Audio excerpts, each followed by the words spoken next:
Hey everyone, it's Sean here.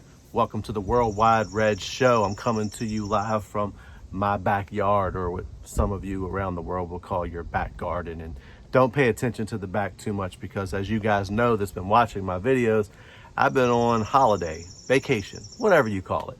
And it looks like a jungle back there. I'm gonna have to get on that as soon as I get off this video. But listen guys, we did it. Listen, the greatest team on the planet is back where we belong, in the top four, Champions League.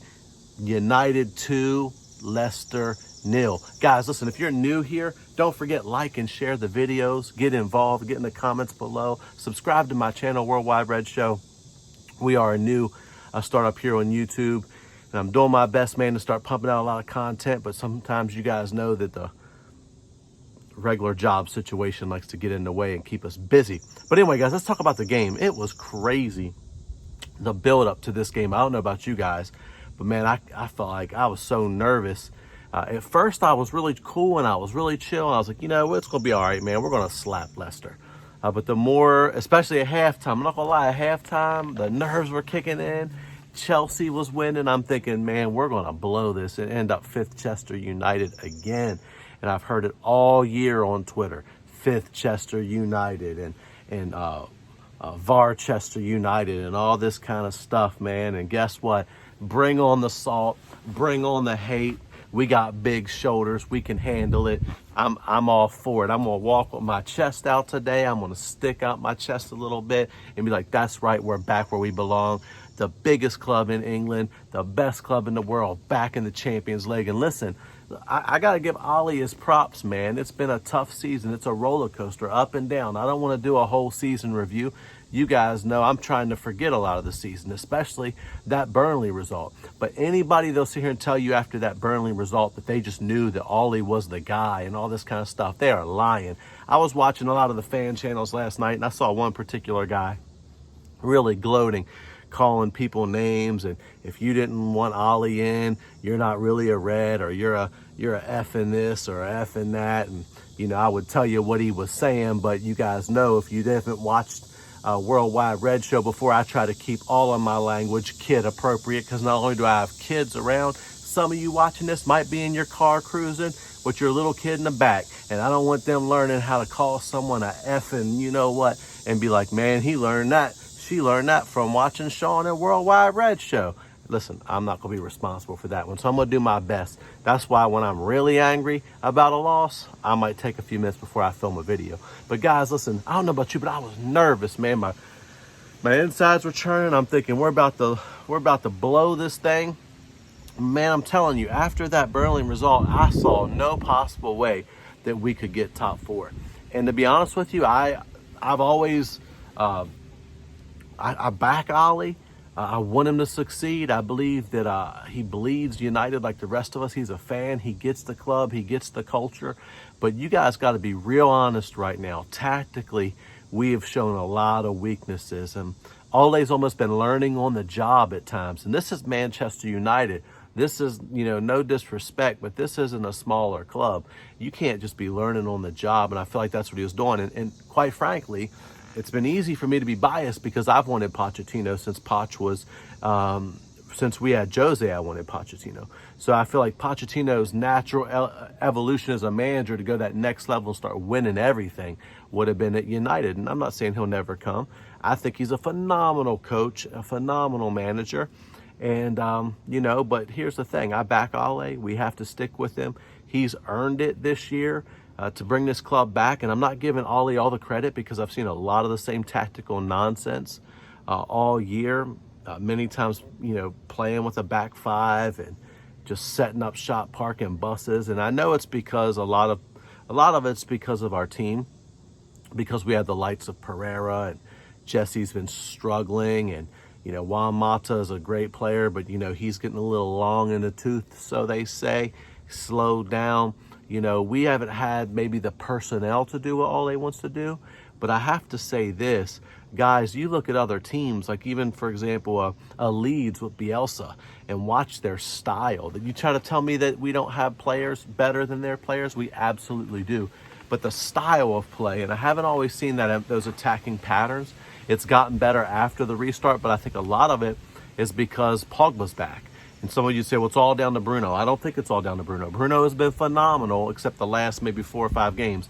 But he's just tired, man. He's thrown a lot into this comeback. And Bruno Fernandes, listen, let's not get it twisted.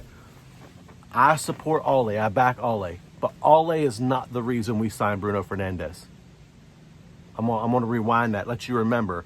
Last summer, when every sports outlet was saying we were getting Bruno Fernandes, we wanted Bruno. We knew Bruno was an important part of our squad, that he could fill that 10 role. Him and Pogba together would have been crazy from the beginning of the year. But they did not back Ole. They didn't get him. And why did they leak to the press they didn't get him? The board leaked to the press they did not get Bruno Fernandes because he gives the ball away too much. Now, we see this because we watch it. He does give the ball away too much. Sometimes not in the best positions because he's trying things. Bruno sometimes needs to get a little smarter with his decisions.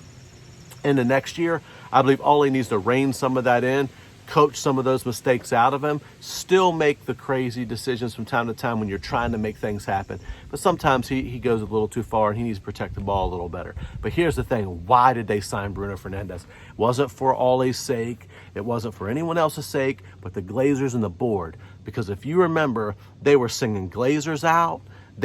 People were showing up at Ed's house going crazy, which I don't condone any of that. But here's the thing, the fans were revolting because we have been losing our club and we have no business being a mid-table team. And this isn't Arsenal, okay? This is not Arsenal. This is Manchester United. And here's the thing, guys. We're about to riot. And what did they do? They made a signing to shut us up in the January window, and their gamble paid off because it worked. Because a lot of us who are so Glazers out, love United, hate Glazer, all that kind of stuff, we turned into sheeple. As soon as they signed what we wanted, we shut up. And guess what? It worked so far. So now the board has no choice. If Ole is not going to develop, either sign a great number 2 as far as tactically, because Ole's got the man management down. I think that some of his in-game management, especially his subs, boggles my mind. But I don't want to be negative, man. Let's support the guy. We have him. We're going to have him for another year. I don't care who is available. We're going to have Ole. See, we need to back him. That's what I'm going to do. I think he needs a stronger number 2, a guy really to help with tactics, or he needs to fix up some tactics next year and start to grow in that area some more. Or the board has to back him. We just have to keep signing better and better and better players. If you ask me, we already know what's up. The number 7, it's got Jadon Sancho's name written all over it. That front rotation of Rashford, Sancho, Martial, Greenwood, guys, it is tasty, and I can't wait for it. Could you imagine if we had that rotation? Bring in some midfield help. I believe if we sell some players, we need to bring in midfield help. I personally I love Jack Grealish, but now that Villa is staying up, Grealish is going to cost too much money. Don't get me wrong, it's not my money. Spend whatever you want. I don't care. If that's who you want, buy the guy. But is Jackie Grealish, a guy that put 16.5 pounds of mousse mixed with gel in his hair, going to be satisfied with sitting on the bench at Manchester United, adjusting his mini socks? I don't know. If he'll come in as a rotation player, people say, well, he should be starting ahead of who? Who's he starting ahead of? Not Pogba or Bruno. No way. Jack Grealish will have to be a rotation player. Now, he'll get tons of games at United. And we all know, I love Paul Pogba. He's my favorite player in the world, but he's getting hurt. He gets hurt every year.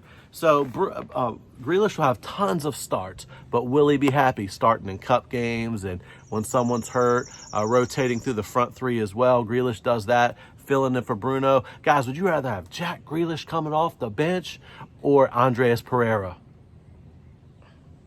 Okay, I digress. We already know the answer to that question. You know what I mean? And if you said Andreas Pereira, then you know what? You need to buy a vow because you ain't got a clue. Because the facts are, Jack Grealish is an upgrade on all of our bench options right now as far as attacking players. And so personally, I feel like we have to address the right wing. I believe we need midfield depth because we need to sell some people. I believe we need a left-sided center back to help out. Obviously, it's going to be Maguire. Listen, I'm not judging Maguire this year because, it's first year. The badge is heavy. The shirt's heavy. And, the guy played every stinking minute of the whole Premier League season. You mean to tell me we didn't have anyone we could just rotate in for the guy? I love Axel. Axel's always hurt. Eric Bailly is a madman. Love Eric Bailly, but do you trust Eric Bailly? No. No, you don't, because he's going to do some kind of madness, 2-foot knife chop, Cruyff turn in the middle of 3 people in your box to a rainbow flick. That's Eric Bailly, okay? Listen, I love him, and plus he's hurt all the time as well. Victor Iceman Lindelof, man, if we could just, dear Lord baby Jesus, 6 pounds, 8 ounce little Jesus, if you could just send down Victor Lindelof an extra 5 yards of pace, we would really appreciate it. Because really, that's all Vic is missing. He's not the best in the air, but if he was faster, man, listen, I'm not writing Harry off like so many of you watching this are doing, because I remember after the first year of Vic, I was fighting for Vic, and everyone was calling him Linda Flop, and he's terrible. Y'all pay what for what? That's all I heard. And guess what? He came good after a year once he settled. I think that Fred's the same way. Fred has had some horrendous games. Even this year, you guys forget, this year against Newcastle, Fred was, I don't know what was going on with Pastor Frederick, but he was having some problems, and he turned it around. He had a great season. So I'm waiting till I see more from Harry next year to make a decision on what's going on with that. AWB, the man's class, if we ever get him going forward well, contributing more going forward, he's going to be dangerous. The problem that we have is he has nobody on the right to really play with. It's gotten better since Mason came in, but once Jaden is out there, guys, you might as well forget it. Jaden will help AWB tremendously. That other side of the field, let Luke Shaw. I don't even want to go there with Luke Shaw. You either love the guy or you hate him. I don't know. I'm kind of middle ground at times. I think we could do better, but is that an area we really need to improve? No. If I can improve anywhere, be right wing right away. We need Jaden. We need that type of marquee signing. We need strength and depth in center back. And also, I believe we need a CDM. Watching that game yesterday, I'm telling you right now, the destroyer is what we need, so that Paul and Bruno can play as 2-8s instead of a halfway 8 and a 10. The way we're trying to do it right now, it's really Paul is playing more as a 6. We're playing in a double pivot with 2 6s and a 10. I don't like that. Let's play with a destroyer in a 4-3-3, or even be 4-2-3-1, but just move Paul really forward. Play as a destroyer type. I'm telling you, Wilfred, Flippin, and Diddy. Guys, did you watch him yesterday? The man is a destroyer. And I was checking his stats. You know, his stats are stronger than Conte's over the last few seasons. So listen, and Diddy for me. But anyway, guys, I'm just excited to be in the top 4. I'm not celebrating and dancing and carrying on, talking about we did it, and we did it. No, I'm not doing all that, because we're supposed to be there. We're where we're supposed to be. Listen, you'll see me dance when we are winning trophies, when we're winning the real things. Then I'll be dancing and I'll be singing and I'll be showing off. But right now, just stick your chest out today as you walk around. Put your United gear on. Walk around with a little bit of smile on your face, a little swag, because no one expected us to be third. Let's be honest, we didn't expect us to be third, but we are here, and I don't care how we got here, by hook or by crook, we're here. And I don't know about you, but I'm excited next year to hear that we are the champions. I'm excited. It's going to be awesome, baby, because guess what? United, we're on the comeback. Let's support Ollie. Listen, I think we can win this Europa League now. Let's go out there and smack some people. First game, rest some people, give the guys a few weeks off, and let's give it a push. Let's win a trophy. And guys, if we win a trophy, I'm going to tell you right now, I'll be on this deck in my backyard. I'll be dancing over this year, because this year was horrible at times. And so I'm excited, man. It was a great day on Sunday. Big up to everyone out there that's been following us on YouTube and getting involved. Big up to everyone that's connected me to this thing called football Twitter. It's been crazy. In the last week, I've been getting active on there. Big shout out to all the guys and all the gals that's watching and supporting the channel. And I'm going to do my best to keep the content coming. And yeah, top 4, baby. We're third. What's up, Chelsea? Where's your 5th Chester United now? Guys, this has been Sean from the Worldwide Red Show. And you know what to do. Like and subscribe. Get involved. Get in the comments. Let me know where you're watching from. And let's build this platform. And guys, let's build as a team. Let's see United go to that next level. Like I said earlier, Let's support Ole. We're going to have him for another year. Let's hope the tactics really fix up. But right now, I'm just happy the guy gets it as far as the club. I'm supporting the guy. Yes, I am always going to wonder what could happen with someone like Poch, but it'll happen eventually. Right now, what would happen, though, if Ollie started winning things at United? Man, wouldn't that be amazing? That's what I'm rooting for. That's what I'm hoping for. Anyway, United 2, Leicester 0. Thank you, Johnny Evans, for earning your red back because you were my man of the match yesterday. Anyway, top 3 is ours. Let's push in and let's get our club all the way back, guys. I'm out.